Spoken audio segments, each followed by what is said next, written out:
Wisconsin. Thank you, Senator Grassley.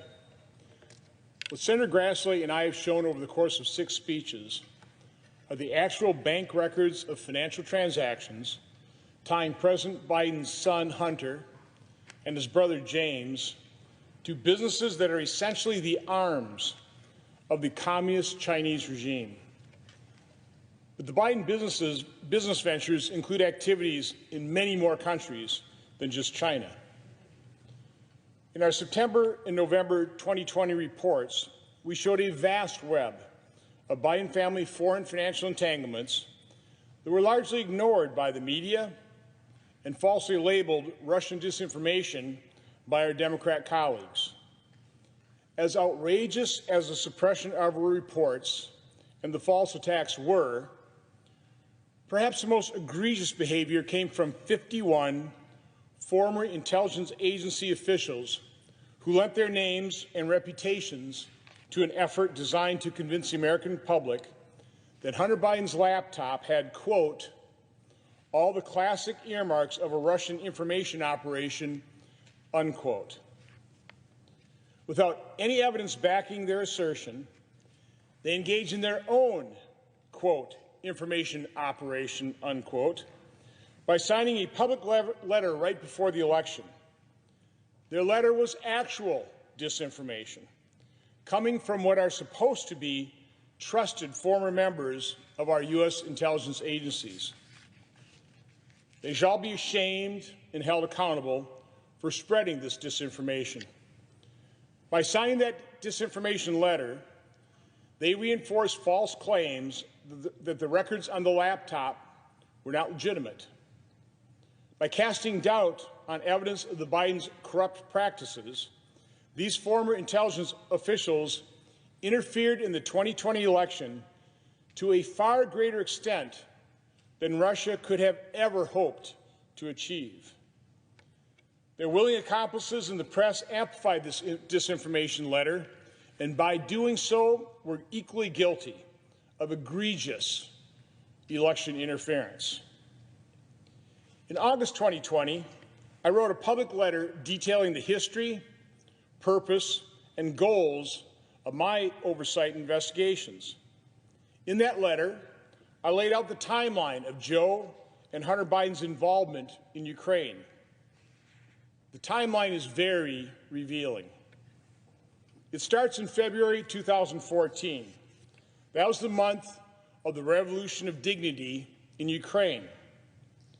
2 months later, on April 16, 2014, then Vice President Biden met with his son's business partner, Devon Archer, who is now a convicted felon at the White House.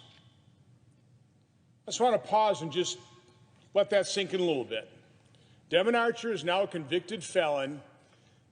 He got a meeting in the White House with the Vice President of the United States. That's kind of a big deal. The press didn't ask many questions. 5 days after that meeting in the White House, April 21st, Joe Biden visited Ukraine, and the media described him as, quote, the public face of the administration's handling of Ukraine. The next day, on April 22nd, Devon Archer joined the board of Burisma. What a coincidence. On April 28th, 6 days later, British officials seized $23 million from the London bank accounts of Burisma's owner, Mykola Zlochevsky. Let that sink in a little bit. 6 days after Devon Archer joined the board of Burisma, a day after Vice President Biden visited Ukraine, which was 5 days after he met with Devon Archer in the White House, British officials seized $23 million from the corrupt owner of Burisma. On May 13th, 2014, 3 weeks later, Hunter Biden joined the board of Burisma. What a coincidence. Because of the findings in our reports and the excellent investigative journalism on the part of John Solomon, we also now know that Hunter was involved with Elena Baturina, the corrupt and now sanctioned wife of the former mayor of Moscow during the exact same period of time. On February 14th, 2014, Baturina wired $3.5 million to Rosemont Seneca Thornton, an investment firm co-founded by Hunter Biden. Between April 4th and April 5th, 2014, again, the same month that Joe Biden met with Devon Archer in the White House, Devon became a member of the board of Burisma. Hunter Biden and Devon Archer sent emails about meeting with Baturina, potentially relating to a business deal in Chelsea, New York. On April 13, 2014, 9 days before Devon Archer joined the board of Burisma, Hunter Biden and Devon Archer discussed a potential deal involving Baturina. Archer wrote to Baturina, quote, confirmed green light to fund deposit, unquote. Archer continued, quote, just spent 2 hours on the phone with Kiev. I am confident at this point this is a good, if not life-changing deal if the Ukraine doesn't collapse in the meantime. It's quite interesting to see how much significant activity involving the Bidens and corrupt actors in Russia and Ukraine occurred within a 6-week period, only 2 months after the Ukrainian Revolutionary Dignity. It sure looks like they intended to cash in on the turmoil in Ukraine. In my August 2020 letter, I listed a number of questions about then Vice President Biden's interaction with Hunter Biden's business partner and other family members' foreign financial dealings. In making this letter public, my hope was that the press, the very uninquisitive press, would begin to ask then-President's candidate Joe Biden these important and legitimate questions. It should come to no surprise that the corporate media was completely uninterested and failed to conduct any investigative journalism. Nearly 2 years after I wrote this public letter, the mainstream media has still not adequately pressed President Biden for answers to these very legitimate questions. For example, number one, why did Joe Biden meet with Devon Archer at the White House on April 16, 2014? What did they discuss? Did they discuss anything related to Ukraine, Hunter Biden, or Burisma? Number two, was Joe Biden aware that Devon Archer joined the board of Burisma 6 days after that meeting, 1 day after he visited Ukraine? Three, does Joe Biden believe Burisma and its owner are corrupt? Number four, when did Joe Biden first become aware that Hunter Biden also joined the board of Burisma? Five, when did Joe Biden first become aware of how much money Hunter Biden was being compensated by Burisma? Senator Grassley in my report showed it is close to $4 million. Number six, what does Joe Biden know about Hunter or James Biden's dealings with China? Number seven, what does Joe Biden know about financial benefits his brother and sister-in-law have obtained because of their relationships to him? Investigative reporter John Solomon has added a few more questions to my list, including what?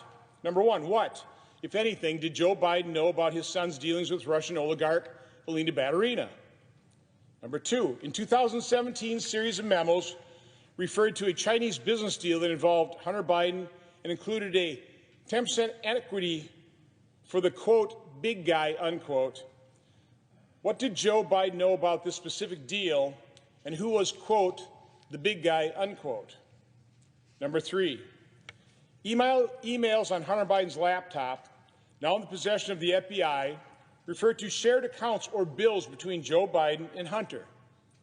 Did Hunter ever give Joe Biden any money, gift, or financial benefit from Hunter's business dealings?